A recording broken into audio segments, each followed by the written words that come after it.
Baik.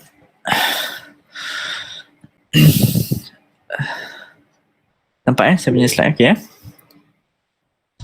Nampak. Okey, baik. Bismillahirrahmanirrahim. Sahibul Fadilah, pengurusi majlis kita, Ustaz Husaini, Ashabul Fadilah, para AJK ataupun jawatankuasa yang terlibat dengan kita punya majlis pada hari ini, iaitu program Tasdinat Series yang merupakan anjuran School of Islamic Thoughts bersama dengan iMasjid IIUM. Maka insyaAllah malam ni kita bawakan topik yang baru-baru ni menjadi sedikit heboh sedikit lah, berkenaan dengan hukum membaca Al-Quran ketika mana tidak mempelajari ilmu tajwid. Okay, kita bukan nak menimbulkan kontroversi atau sebagainya, cuma hanya ingin menjawab ataupun ingin menerangkan kekeliruan sahaja. Kerana di sana ada terdapat keraguan ataupun kebimbangan apabila kita menyuarakan benda ni, iaitu ada yang kata kalau macam tu tak boleh baca Quran lah, tak payah baca Quran lah, kerana kita tak kita tak belajar tajwid. Maka ini satu benda yang bahayalah untuk kita. Saya mulakan kita punya pembentangan malam ni dengan satu hadis Nabi SAW bersabda, yang mana hadis ni masyhur untuk kita semua. Kata Nabi SAW, hadis ni diriwayatkan oleh Sayyidina Uthman radhiyallahu anhu. Kata Nabi SAW, khairukum man ta'allamal Qur'ana wa 'allamah. Sebaik-baik kamu adalah mereka yang mempelajari Al-Quran dan mengajarkannya. Baik, hadis ni menarik kerana Nabi SAW menyatakan golongan yang terbaik antaranya adalah orang yang mempelajari Al-Quran dan juga mengajarkannya. Sebab apa di sini terdapat beberapa huraian ulama berkenaan dengan hadis ini, iaitu sebaik-baik di sini bukanlah bermakna memadai dengan kita mempelajari Al-Quran dengan mengajarkannya sahaja. Kerana di sana ada individu yang mana memang mahir Al-Quran, memang orang kata pakar dalam Al-Quran, akhirnya dialah yang memusuhi ajaran Islam. Memang ada. Hatta kalau kita tengok pada zaman sahabat lagi memang sudah ada. Siapa yang tidak kenal dengan Abdul Rahman ibn Muljam, yang akhirnya dialah yang membunuh sahabat Nabi. Dia ni pakar Al-Quran, orang yang kuat salat malam, orang yang kuat membaca Al-Quran, pakar dalam bacaan Al-Quran. Maka di sini para ulama menghuraikan di sini hadisnya bahawa tidak membadai dengan kita mempelajari Al-Quran dan mengajarkannya sahaja, akan tetapi perlu kepada perkara-perkara lain. Cuma salah satu amalan yang terbaik ataupun amalan yang dipuji oleh syarak adalah mempelajari ilmu Al-Quran dan juga mengajarkannya. Itu kita punya mukadimah untuk mula-mula lah. Maka kita pergi kepada soal kita iaitu tak belajar tajwid haramkah baca Al-Quran? Untuk memahami isu ini, saya melihat pentingnya kita untuk mula-mula mengetahui apakah itu ilmu tajwid. Apakah itu ilmu tajwid? Kerana di sana terdapat kekeliruan dalam kalangan masyarakat sendirilah. Apa itu ilmu tajwid pun kita tak tahu. Rupa-rupanya ilmu tajwid ni begini dan sebagainya, tapi tidak tidak diketahui secara menyeluruh. Baik. Kita pergi kepada apa itu ilmu tajwid dahulu. Sudah barang tentu kita pergi kepada definisi lah. Definisi. Baik. Mana? Kita pergi kepada definisi ilmu tajwid, iaitu dari segi bahasa dan istilah. Ini hanya orang kata ulang kaji sajalah secara ringkas. Iaitu dari segi bahasa kita panggil sebagai memperelok, mempercantik ataupun memperbaik. Perkataan tajwid datang daripada akar kata jawwada yujawwidu tajwidan. Jawwada itu maksudnya mencantikkan, memperelok. Itu dari segi sudut bahasanya. Dari segi sudut istilah, Para ulama berbeza pandangan dari segi sudut istilah ni banyak, sebab kitab ilmu tajwid ni banyak yang dikarang oleh para ulama kita, sama ada dari zaman yang terdahulu ataupun zaman yang contemporary, sangat-sangat banyak. Maka saya ambil ta'arif ini melalui kitab Jami' Syuruh Syuruh Tuhfatul Atfal. Okay. Iaitu yang disyarahkan oleh Syekh Ali Ad-Dabba'.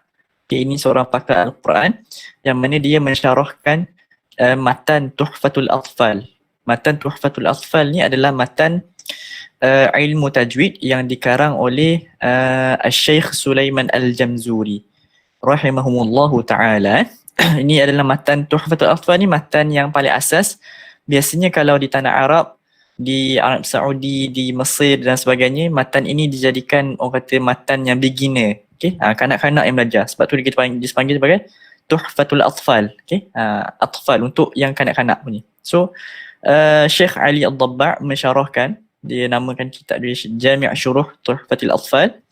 Maka dia kata ta'rif ni lah yang saya ambil ni, istilah ni, dia kata pembacaan Al-Quran sebagaimana ia diturunkan. Ini melalui satu hadis.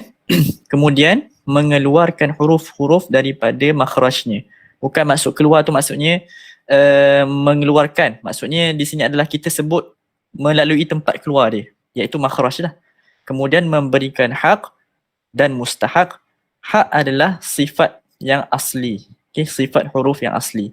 Manakala mustahak adalah sifat aridah. Okay, sifat aridah. Kalau kita belajar dalam perbahasan ilmu tajwid, ada sifat asliyah dan juga sifat aridah, sifat yang mendatang. InsyaAllah nanti kalau nak belajar itu detail, perlu masuk kepada kelas-kelas tajwid lah. Okay. Kerana sifat banyak sangat yang kita katakan sebagai cabang kepada sifat itu. Okay. Kemudian lagi, memberikan hak dan mustahak huruf tanpa takalluf. Takalluf di sini bermakna Allahumma salli ala Muhammad. Takalluf bermaksud berlebihan. Okay, takalluf bermaksud berlebihan. Dan ta'assuf. Ta'assuf pula bermaksud berkurangan. Okay, berkurangan. So ini adalah definisi secara umum. Tidak dinafikan, memang ada banyak lagi definisi ilmu tajwid yang diberikan oleh para ulama kita yang berbagai. Okay. Kalau kita tengok yang di pasaran, kitab-kitab ilmu tajwid, Al-Bayan fi ilmu tajwid, banyak-banyak, sangat banyak. Okay. Ada yang tambah ilmu tajwid ni begini dan begini-begini. Cuma saya ambil secara umum yang mana kebanyakan ta'arif ilmu tajwid menyebutkan perkara yang ini, yang sama ni.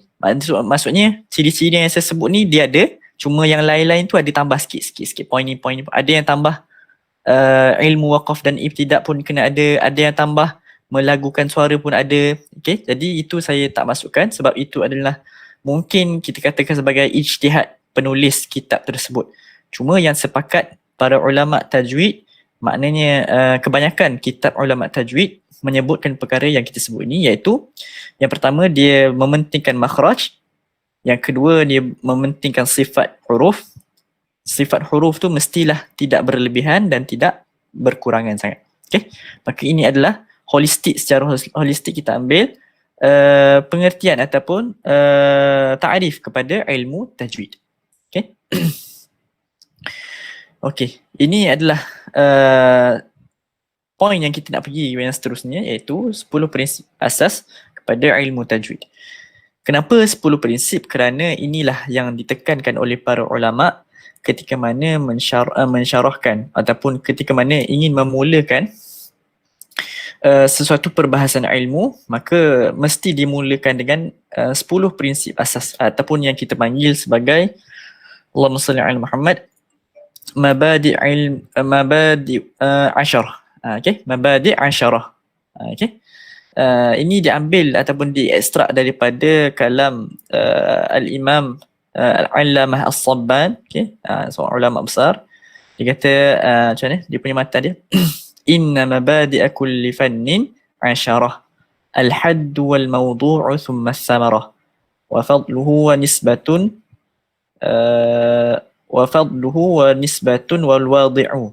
Okay, wal ismul istimdadu hukmu syari'u. Bukan. Wa fadlahu wa nisbatun wal wadi', wal ismul istimdad hukmu syari'. Okey, masailun wal ba'dul bi ba'd iktafa wa man daral jami'a haza syarafa. Begitulah lebih kurang matanya. Kalau tersalah minta tolong betulkan. Baik. Maksudnya dia kata setiap inna mabadi'a kulli fannin asyarah. Okey. Sesungguhnya prinsip kepada semua ilmu itu ada 10.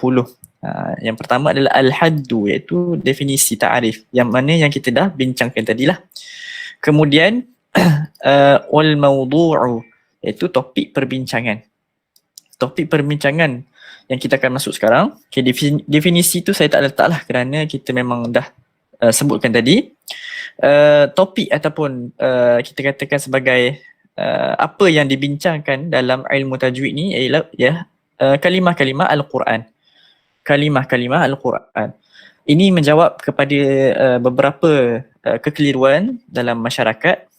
Kalau kita baca kalau kita baca hadis, kalau kita baca doa, adakah perlu bertajwid? Maka kita katakan bahawa tidak wajib bertajwid. Okey, tidak wajib untuk bertajwid. Okey. Akan tetapi kalau dibacakan dengan tajwid itu lebih baik. Okey, cuma tidak wajib. Kerana apa? Kerana tajwid hanya diwajibkan ke atas kalimah-kalimah Al-Quran sahaja. Okey, baik. Habis tu kalau doa yang diambil daripada Al-Quran macam mana? Okey, para guru kami menjawab bahawa jika doa itu diambil daripada Al-Quran, utama untuk kita membaca dengan tajwid. Akan tetapi jika tidak dibacakan dengan bertajwid, ia tidak mengapa kerana ianya diqasadkan ataupun diniatkan sebagai doa. Okey. Baik.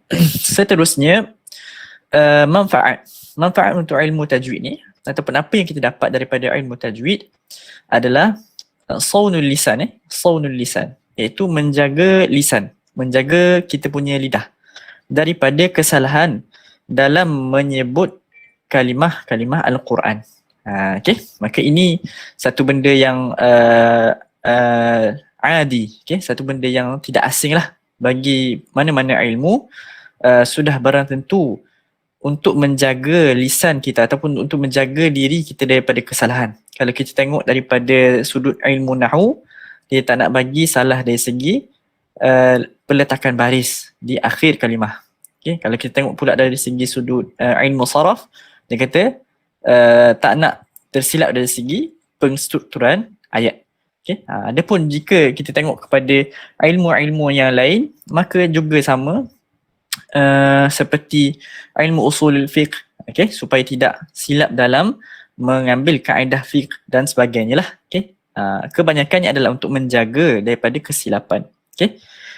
Kerana tanpa disiplin ilmu yang telah diasaskan ataupun disusun oleh para ulama, maka kemungkinan ataupun kecenderungan kita untuk berfikir dengan logik kita sendiri itu sangat tinggi dan juga menghasilkan natijah yang salah. So itulah yang menjadi concern utama kepada para ulama kita yang menyusun ilmu-ilmu yang tertentu.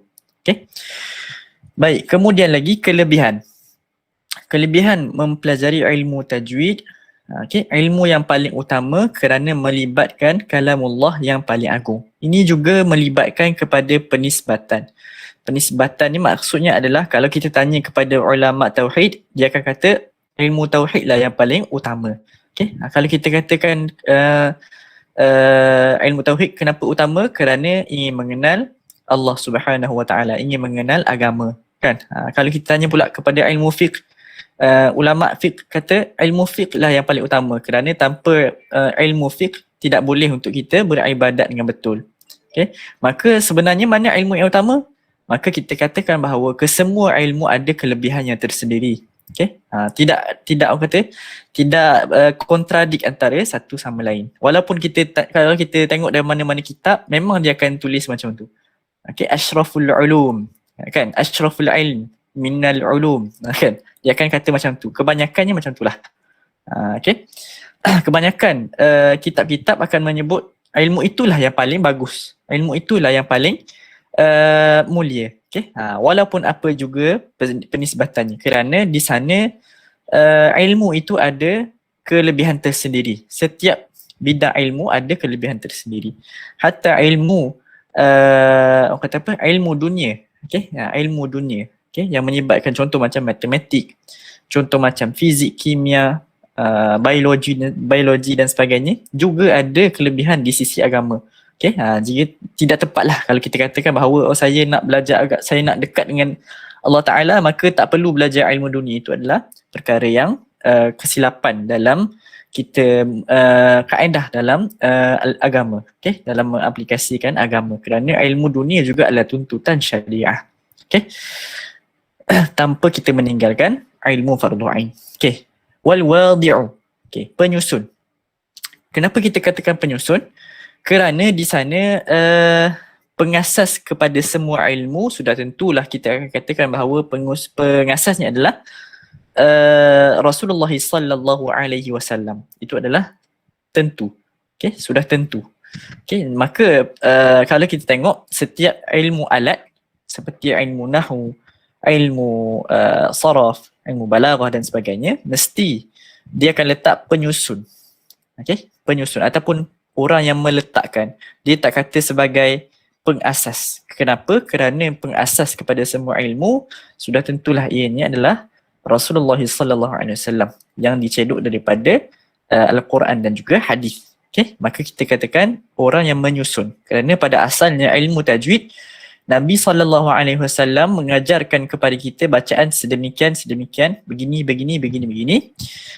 kepada sahabat Nabi sallallahu alaihi wasallam radhiyallahu anhum ajma'in. Kemudian sahabat-sahabat mengajarkan kepada para tabi'in yang kemudiannya datang kepada anak murid mereka, yang akhirnya anak murid yang kita namakan sebagai a'immatul qiraah inilah yang a'immatul qiraat inilah yang meletakkan ataupun menyusun kaedah, okey, seperti mana yang kita tahu pada hari inilah, ada mat jaiz, ada mat wajib, ada mat asli dan sebagainya lah. Okey, pada asalnya tidak ada. Kalau kita katakan bahawa ada tak nama mat asli pada zaman Nabi? Okey, itu memang sudah tentu tidak ada. Okey, sudah tentu, tak perlu kita gali cari lagi kerana memang sudah tentu tidak ada. Okey, maka kita katakan orang yang menyusun ilmu tajwid ini adalah imam-imam qiraat, para ulama qiraat. Mereka lah yang menyusun kaedah tersebut. Okey, mengikut apa yang telah dipelajari daripada guru mereka yang mana sampai sanadnya kepada Nabi sallallahu alaihi wasallam. Kalau ada orang tanya macam mana kita katakan sebagai sampai, maka kita katakan bahawa qiraat yang kita ada di dunia ini sekarang, okey, 10 qiraat, okey, yang mana al-mutawatirah, okey, yang mana mutawatir semuanya sampai kepada Nabi kerana tidak dinamakan qiraat itu sebagai qiraat yang mutawatir, melainkan dia melepasi syarat yang pertama. Okey, syarat yang pertama untuk satu-satu qiraat itu ataupun satu-satu jalur itu diterima menjadi satu qiraat yang mutawatir, perlu melepasi syarat yang pertama dahulu, iaitu ittisalus sanad. Mesti bersambung ataupun sampai sanadnya kepada Nabi sallallahu alaihi wasallam. Okey, termasuk qiraat kita lah yang kita sedang baca sekarang, iaitu kebanyakan majoriti populasi di dunia hari ini menggunakan qiraat yang sama macam kita guna, iaitu Hafs an Asim. Okey, Hafs an Asim. Cuma bezanya ada yang guna Tariq Syatibi dan ada yang guna Tariq Jazari. Okey, itu dalam bab yang lain. Baik.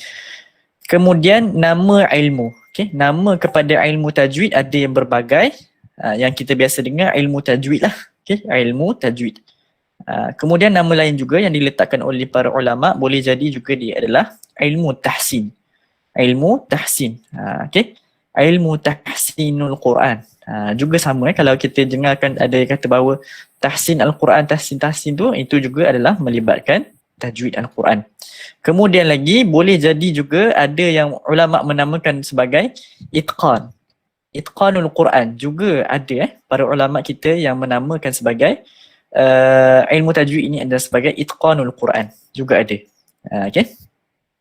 Tetapi berlainan dengan kitab Imam Suyuti. Al-Imam Jalaluddin As-Suyuti ada mengarang satu kitab yang namanya Al-Itqan, tapi itu bukan dalam bab ilmu tajwid, itu dalam bab ulumul Quran. Okey, ulumul Quran. Al-Itqan fi ulumil Quran. Okey, itu lain Cuma nama itu memang ada ditulis oleh para ulama kita. Okey, Kemudian sambung lagi, sumber kepada ilmu ini. Okey, sumber kepada ilmu ini adalah sudah tentu daripada Al-Quran dan juga As-Sunnah. Okey, daripada Al-Quran memang sudah tentulah kerana di sana ada dalilnya. Okey. Begitu juga dengan sunnah, nanti insya-Allah kita akan tengok. Kemudian perbahasan yang dibincangkan. Okey. Iaitu kaedah-kaedah cara menyebut. Okey, cara menyebut. Yang tadi, yang topik tadi, dia punya poin besar dalam ilmu tajwid ni. Yang sekarang perbahasan apa yang dibincang? Tajuk-tajuk apa yang dibincang dalam ilmu tajwid ni? Iaitu yang pertama kaedah-kaedah cara menyebut dan mengetahui hukum hakam yang juz'i. Seperti mana yang kita belajar hari inilah. Seperti kita belajar kan mad asli 2 harakat, makhraj bagi mim adalah syafatain, itu semua adalah kita panggil sebagai kaedah yang juz'i, yang berbahagi-bahagi. Okey, yang membentuk akhirnya untuk menjadi ilmu tajwid yang mantap. Okey. Kemudian hukum kepada mempelajari, hukum kepada ilmu tajwid ini. Okey. Kenapa dipisahkan kepada dua? Yang pertama sekali adalah kerana hukum mesti kena kepada perbuatan. Okey, kita tidak menghukum kepada benda. Okey, ini berdasarkan satu kaedah daripada ulama yang mengatakan bahawa kaedah ulama usul kita, ulama usul fiqh ataupun kita panggil sebagai usuliyun. Okay, macam mana ta'rifan hukumnya adalah khitabullah ta'ala al-muta'alliqu bi af'alil mukallifin. Khitab Allah Ta'ala al-muta'alliqu yang berkaitan dengan, yang bersangkut paut dengan af'al. Okay, di situ ada af'al, ada perbuatan. Maka hukum mesti diletakkan kepada perbuatan, bukan kepada benda ataupun kepada subjek. Contoh kalau kita katakan dalam Al-Quran, hurrimat alaikum ummahatukum, Allah Ta'ala sebutkan dalam Al-Quran, diharamkan ke atas kamu ibu-ibu kamu, bukan ibu tu yang haram. Okay? Ada takdir kepada ayat tersebut, ada orang kata apa, andaian yang kita perlu letakkan, bukan kita perlu letak, maksudnya kita perlu isikan. Maka ulama tafsir sudah tolong isikan kepada kita. Bila kita tengok tafsir, rupanya ayat ni cerita tentang haram menikahi ibu. Okey, maka di sana tidak boleh kita haramkan ibu sebab ibu adalah subjek. Okey, apa yang haram? Menikahi, perbuatan. Okey, sama juga di sini, sebab itulah hukum bukan kepada ilmu tajwid tapi apa yang kita buat dengan ilmu tajwid tersebut. Okey. Baik, yang pertama adalah kita belajar ilmu tajwid. Okey. Nanti kita akan bincang ataupun keseluruhan kita punya topik malam ni adalah berkisarkan kepada poin yang ini, iaitu hukum ni. Okey. Yang pertama adalah hukum belajar. Okey, hukum belajar adalah fardu kifayah. Hukum belajar adalah fardu kifayah. Okey. Tidak ada masalah Hukum belajar adalah fardu kifayah. Fardu kifayah bererti kalau kita buat, kalau ada seorang buat, orang lain tak payah. Okey, orang lain dah tak perlu dah. Okey. Baik, kemudian lagi fardu ain untuk yang beramal. Part beramal dia fardu ain. Iaitu kalau nak baca Al-Quran mesti kena bertajwid, iaitu wajib dengan bertajwid. Okey. Di sana ada beberapa huraian ulama untuk kita punya hukum ni. Okay, hukum mempelajari ilmu tajwid fardu kifayah. Okay, tak ada masalah, itu kata apa, sudah pun disepakati. Cuma di sana ada komentar daripada ulama kontemporari lah. Saya rasa boleh tengok dalam mausu'ah fiqhiyah Kuwaitiyah, ada yang ditaklikkan oleh para ulama kita di situ. Iaitu di sana ada wajib syar'i dan juga ada wajib sina'i. Okey, ada wajib syar'i iaitu kewajipan untuk mempelajari ilmu tajwid lah. Okey, kerana di sana kalau kita tinggalkan untuk belajar ilmu tajwid, dia akan jadi longgarlah untuk kita baca Al-Quran tu, akan longgarlah. Okey, tetapi ulama kita meletakkan bahawa wajib sina'i pula adalah diwajibkan ke atas orang yang ahli bidang ataupun orang yang mendalami bidang itu sahaja. Okey, maka di sini ada khilaf. Maka kata para ulama kita dalam mausu'ah fiqhiyah Kuwaitiyah, boleh tengok insya-Allah. Dia kata untuk orang yang awam, untuk orang yang kita macam biasa ni, kita hanya menjadi fardu kifayah untuk belajar ilmu tajwid. Okey. Tapi jika nak belajar, jika nak baca Al-Quran mesti kena bertajwid, maka kena belajarlah. Okey. Cuma belajar dengan dalam itu hanya untuk orang yang ingin mendalami bidang sahaja. Okey, ingin mendalami bidang sahaja. Okey. Okey, kemudian lagi kita tengok kepada dalil. Okey, tengok kepada dalil. Dalil yang diberikan oleh para ulama kita, saya rasa sepakat para ulama menyatakan perkara yang sama, iaitu surah Al-Muzammil, nanti kita akan tengok insya-Allah, dan juga hadis riwayat Ibnu Khuzaimah. Okey. Baik.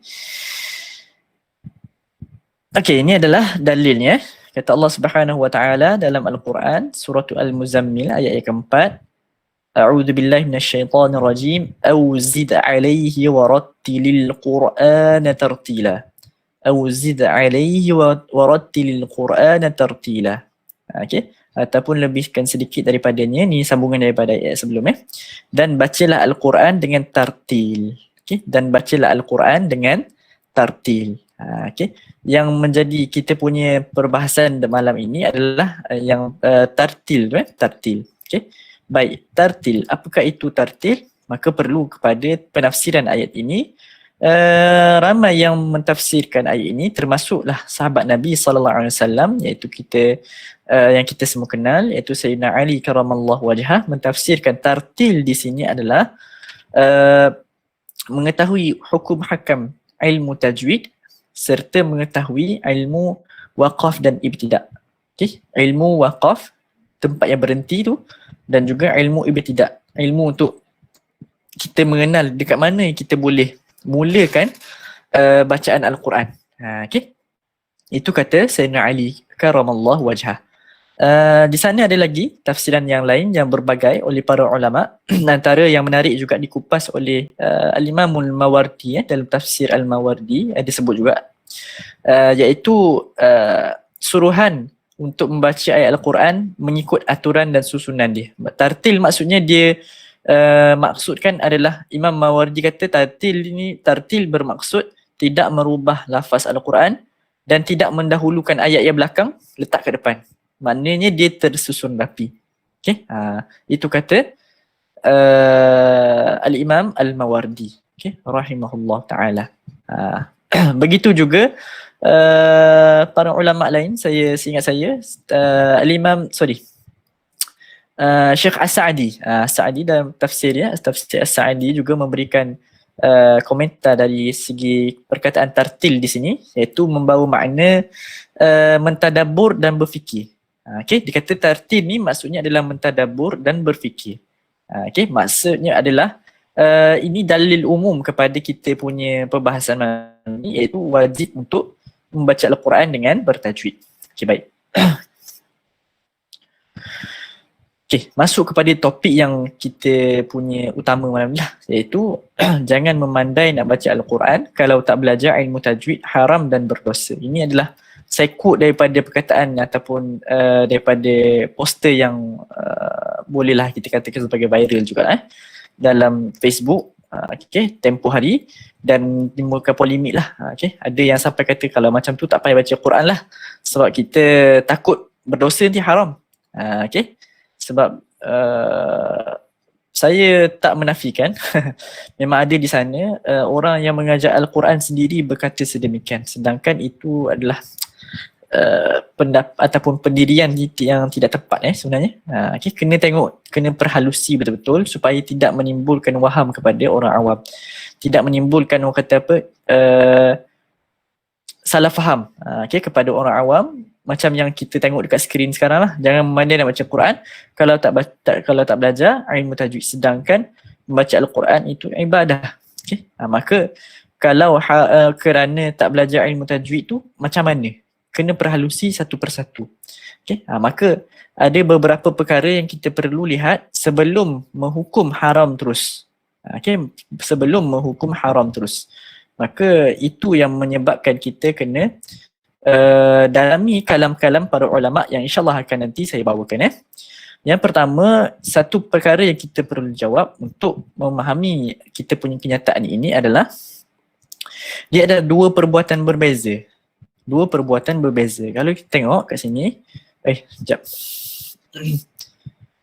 Okey, baik. Baca Al-Quran dan belajar ilmu tajwid, dia dua perkara yang berbeza. Seperti mana yang kita dah bahaskan tadi. Okay? Seperti mana yang kita dah bahaskan tadi. Bila kita katakan bahawa baca Al-Quran, dia kena kena bertajwid. Tapi bila kita katakan sebagai belajar ilmu tajwid, itu adalah fardu kifayah. Maka tidak boleh kita mencampur adukkan, natijahnya membawa kepada haram. Itu tidak tepat pada kaedah. Okay? Maka kena membezakan kerana ianya adalah dua perbuatan yang berbeza. Itu yang pertama. Kemudian lagi, hadis menjanjikan pahala kepada orang yang merangkap. Ini pun penting untuk kita lihat. Iaitu hadis Nabi SAW menjanjikan kepada kita pahala untuk orang yang mana merangkap. Merangkap macam mana? Bukan merangkap macam Ju'on tu Ini merangkap dimaksudkan adalah merangkap dari segi membaca Al-Quran. Okay? Merangkap dari segi membacakan Al-Quran. Okay. Kita tengok hadis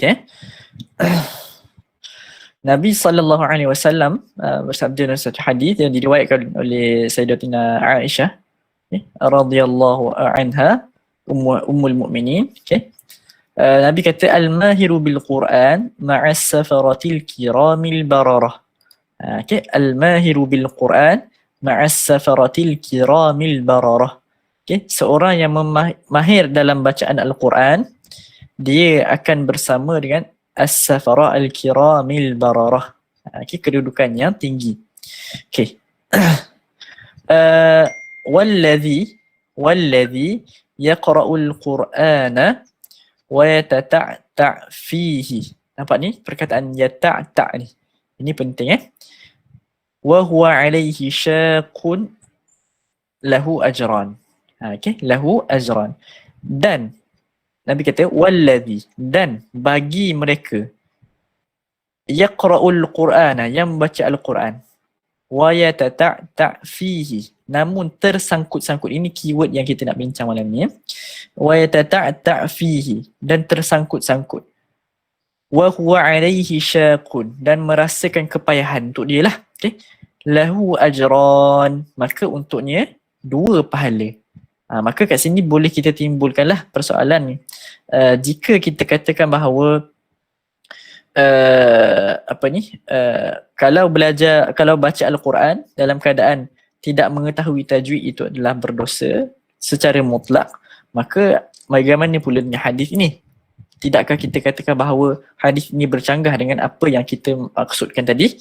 Iaitu kalau kalau merangkak, Nabi kata merangkak, maksudnya sudah tentu bacaan itu tidak tepat. Okay? Kerana orang yang merangkak ni ataupun kita katakan tidak mahir membaca Al-Quran, sudah tentu ada kesalahannya. Maka kalau ikut kepada statement kita yang mula-mula tadi, yang saya quote tadi, maka berlaku percanggahan lah. Yang mana satu, yang haram ke ataupun yang Nabi kata bagi pahala.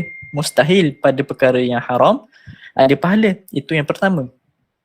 Kemudian yang kedua adalah mustahil juga Nabi SAW mengajak kepada perkara yang haram. Okay? Kalau kita katakan bahawa baca Al-Quran tak boleh, kalau tak pandai tajwid, tak boleh kita baca Al-Quran kerana nanti haram, ini berdosa. Maka Nabi SAW menggalakkan kita baca Al-Quran walaupun merangkak kat sini, dalam keadaan kita belajar lah. Okay? Maka ada berlaku pencanggahan lagi. Okay? Banyak sangat pencanggahan yang berlaku di sini. Kemudian lagi perkara yang seterusnya adalah membaca dengan kemampuan. Okay? Membaca dengan kemampuan di sini dijawab oleh para ulama kita, okay, dengan satu matan. Okay? Siapa-siapa yang berkesempatan boleh tengok kepada matan ni, saya tunjuk. Okay, baik. Okay, matan ni adalah matan Muqaddimah Al-Jazariyah. Okay, Muqaddimah Al-Jazariyah. Okay, matan yang penting lah untuk ilmu qiraat. Okay, untuk ilmu qiraat. Okay. Matan Al-Jazariyah. Dalam bab tajwid disebutkan di sini, saya dah garis tu. wal akhdhu bit tajwid hatmun lazimu man lam yusahhihil qur'ana athimu. Okey, Imam Ibnu Jazari menyebutkan bahawa wal akhdhu bit tajwid hatmun lazimu, dan mengambil sini maksud dengan membaca membaca al-Quran dengan tajwid adalah wajib, hatmun lazimu. Okey, wajib. Man lam yusahhihil qur'ana athimu, barang siapa yang tidak memperelokkan bacaan al-Quran maka dia berdosa. Okey, memperelok di sini adalah dengan maksud adalah membaca dengan tajwid lah kat sini. Maka kita katakan bahawa macam mana pula ni, bercanggah lagi. Okay, Imam Ibnu Jazari kata dosa pula siapa yang tak baca dengan tajwid. Maka kita katakan tadi Nabi kata kalau merangkak pun dapat pahala. Maka Imam Ibnu Jazari kata berdosa pula, macam mana? Maka kita jawab dengan syarahan daripada ulama berkenaan dengan matan ini. Okay, kalau kita tengok kepada zahir matan ini memang sebegitulah kita nampak kan. Tapi syarahan para ulama mengatakan bahawa wa dhalika wajibun ala man betul lah. Okey, para ulama kita boleh tengok dalam syarah kepada matan ini iaitu Thayyibatun Nashr. Okey. Kewajipan ni kepada orang yang mampu saja. Okey, kewajipan adalah kepada yang mampu saja. Lianna Allah Ta'ala anzala bihi kitabahul majid wa wasala min nabihi alaihi salatu wassalam mutawatiran bitajwidi qawlih. Okay. Kerana Allah Subhanahu Wa Ta'ala menurunkan kitabnya dan telah sampai kepada kita daripada Nabi sallallahu alaihi wasallam dengan tajwid secara mutawatir. Itu kata para ulama dalam mensyarahkan matan ini. Tak habis lagi. Man lam yusahhihil Qur'ana. Okay, dia dah masuk kepada matan ni bila nak syarahkan perkataan Al-Imam Al-Jazari ni.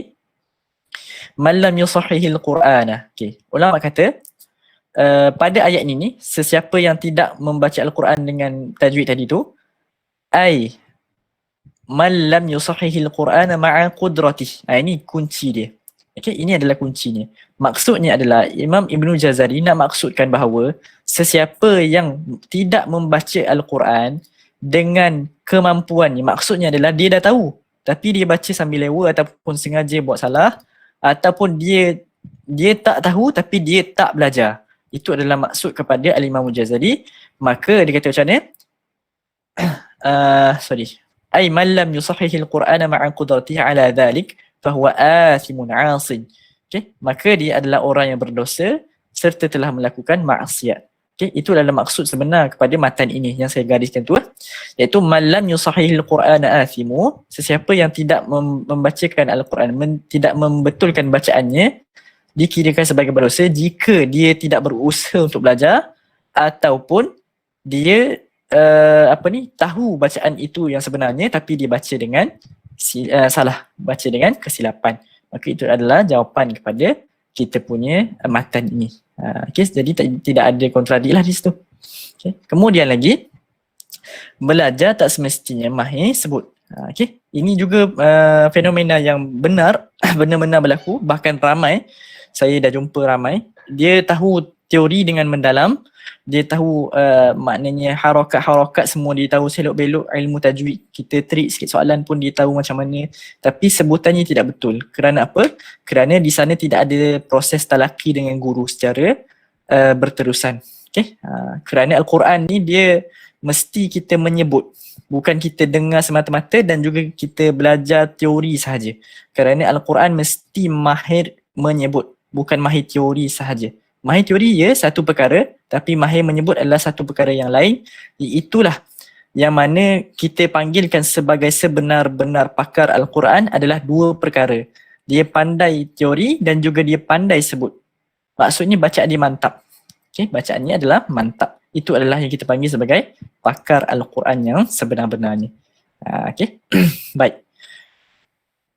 Okay, salah faham yang dalam ilmu tajwid. Bila mana kita dah masuk kepada, kita dah jawab soalan kepada tadi, so maksudnya adalah persoalan, kesimpulan yang kita boleh buat adalah tak belajar ilmu tajwid haramkah baca Al-Quran? Maka jawapannya adalah tidaklah. Okay, tidak. Kerana Imam Jazari sudah menjawab tadi, iaitu haram kepada orang yang dah tahu tapi dia buat juga, satu. Yang kedua adalah dia tidak berusaha untuk mempelajari Al-Quran dalam keadaan ia mampu. Itu yang mana yang menjadi kesalahan. Yang lain selain daripada itu sedang berusaha tidak dikirakan sebagai dosa. Okey. Bila dah faham berkenaan dengan hakikat ilmu tajwid ini, ada beberapa perkara yang saya nak highlight juga berkenaan dengan salah faham dalam ilmu tajwid. Yang pertama adalah ini paling ramai mengabaikan salah satu daripada tajwid dan tadabbur. Okay. Kadang-kadang kita perhatikan bahawa orang yang mempelajari ilmu Quran ni, orang yang mahir ilmu tajwid ni, dia mahir. Alhamdulillah. Okay. Dia Masya Allah. Maknanya qiraat pun dia mantap apa semua, tapi dia tidak mentadabbur Al-Quran. Itu satu benda yang silap. Kerana Al-Quran turun kepada kita dalam bentuk zahir dan batin. Okay, zahirnya adalah bacaan itu sendiri. Luarannya adalah bacaan itu sendiri. Kita baca biar cantik, biar betul sebutan supaya tidak berubah makna, itu adalah luaran kepada Al-Quran. Adapun dalamannya, inti kepada Al-Quran bukanlah luaran itu sahaja. Okay? Inti kepada Al-Quran adalah makna dan kefahaman daripada Al-Quran itu. Okay? Makna dan juga kefahaman Al-Quran. Ini adalah perkara yang kita kena ambil perhatian. Itu satu pihak yang mana dia hanya ambil tahu pasal tajwid saja. Tadabbur langsung tidak. Ataupun tadabbur sikit-sikit saja. Itu tak boleh, kena seimbangkan kedua-duanya.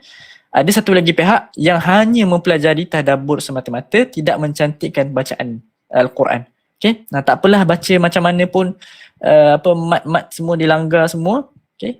Sampai tertukar semua makna, tak ada masalah asalkan kita faham Al-Quran. Ini juga adalah mempunyai, kita katakan, silap faham dalam memahami konsep dalam ilmu tajwid. Okay? Kena seimbangkan kedua-duanya. Salah ni. Ada satu je. Salah. Okay, ni yang last yang ni. Lagu bukan tajwid. Okay, lagu bukan tajwid. Baik. Kita nampak dalam YouTube, bukan YouTube lah, banyak lah, kat lain pun banyak juga. Ramai orang, Alhamdulillah, maknanya dah mula berjinak-jinak dengan Al-Quran. Malang sekali, sayang seribu sayang adalah kita tersalah sangka kerana bacaan Al-Quran yang dimaksudkan adalah lagu, bukannya membaca dengan betul. Okay? Bacaan Al-Quran yang didendangkan adalah hanya lagu. Lagu adalah perkara yang tidak diharamkan. Akan tetapi dia bukanlah orang kata apa? Dia bukanlah maqasid kepada Al-Quran. Dia adalah penyeri kepada Al-Quran. Kalau tanpa lagu, bacaan itu betul. Okay? Tapi kalau tanpa tajwid, bacaan itu menjadi salah. So, lagu dia adalah penyeri, bukan asas kepada ilmu tajwid. Okay? Tapi mungkin masyarakat masih belum faham, maka dianggap orang yang berlagu-lagu, langgar tajwid adalah dikira sebagai bertajwid, tapi orang yang bertajwid tapi dibaca data je dikirakan sebagai tidak bertajwid. Contohnya macam Syekh Mahmud Khalil Al-Husari, dia baca landai je. Bismillahirrahmanirrahim. Macam tu saja. Alhamdulillahi Rabbil Alamin. Begitu sahaja dia baca. Okay? Lainlah dengan qari-qari kita daripada YouTube tu. Okay? Banyak bacaan yang mendayu-dayu. Masya Allah. Alhamdulillah. Kalau baca dengan tajwid, Alhamdulillah. Boleh menarik orang. Tapi kalau sampai melanggar tajwid, makhraj dan juga sifat tidak dijaga, maka itu bukan lagi kita panggil sebagai tajwid. Baik. Sekadar itu sahaja. Setakat ni kita punya pembentangan pendek saja untuk malam ni, just untuk clarify itu saja. Wallahu subhanahu wa ta'ala a'la wa a'lam. Saya serahkan kepada saudara pengurusi majlis kita, Ustaz Husni.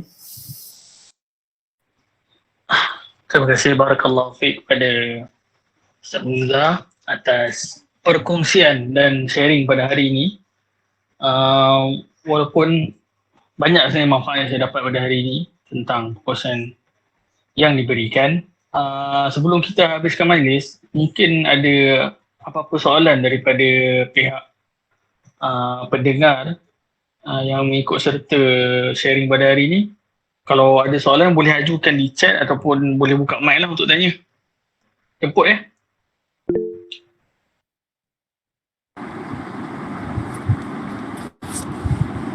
Bismillahirrahmanirrahim. Assalamualaikum. Boleh tanya soalan? Boleh Ustaz Naim, boleh. Jemput. Okey. Terima kasih kepada Muzuza, sahabat saya, dan juga Ustaz Usaini.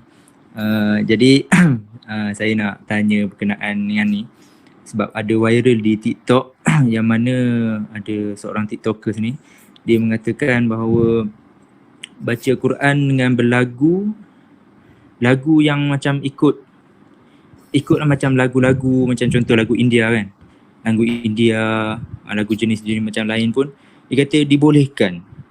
Jadi saya nak tanya kepada Muzuza, adakah dibolehkan kita menyanyikan ataupun melagukan ayat Quran tu dengan lagu-lagu yang macam contoh lagu apa ni, Chate Nahi kan, lagu India tu, jadi dibolehkan ke tak? Ataupun lagu dandut ke? Sebab saya tengok ada yang mengatakan boleh. Jadi apakah hukumnya? Okey, terima kasih. Assalamualaikum. Baik, untuk kita hurai hukum, saya sejujurnya tidak beranilah untuk meletakkan hukum. Cuma perkara ni sudah pun dikaji oleh para ulama. Kerana khilaf kita sekarang ni bukan lagu macam mana. Khilaf kita sekarang ni adalah lagu ataupun tidak. Sedangkan orang kata apa? Hadis Nabi SAW, laisa minna man lam yataghanna bil Quran. Bukan daripada kalangan kami orang yang tidak melagukan Al-Quran. Hadis itu diperdebatkan oleh para ulama dengan sangat panjang maka keluar satu kajian oleh para ulama kita dan para ulama daripada Riyadh ada yang menulis berkenaan dengan ini. Saya lupa dia punya tajuk kitab tu. Kitab tu asalnya tesis dia.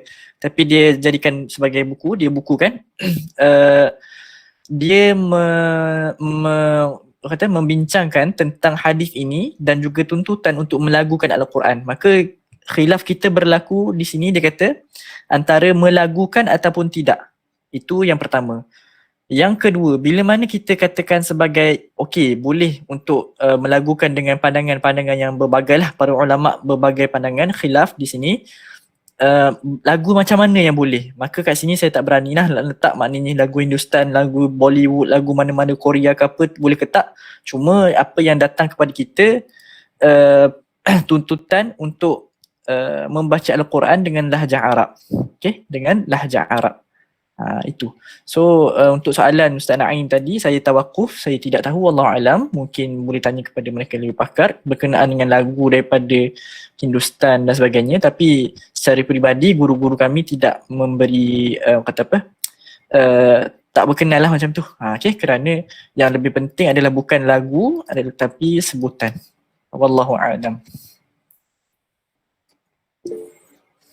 Okay. Baik, ada soalan dekat ni. Anda baca terus boleh ke? Boleh. Jom. Okay. Bacaan siapa yang paling tepat tanpa berlagu? Okay.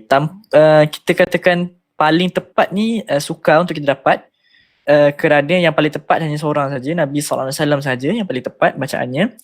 Yang kita katakan bahawa bacaannya mantap ataupun bacaannya dijadikan rujukan, ramai. Yang kita boleh tengok di YouTube adalah qari yang pertama yang merekodkan bacaan 30 juzuk.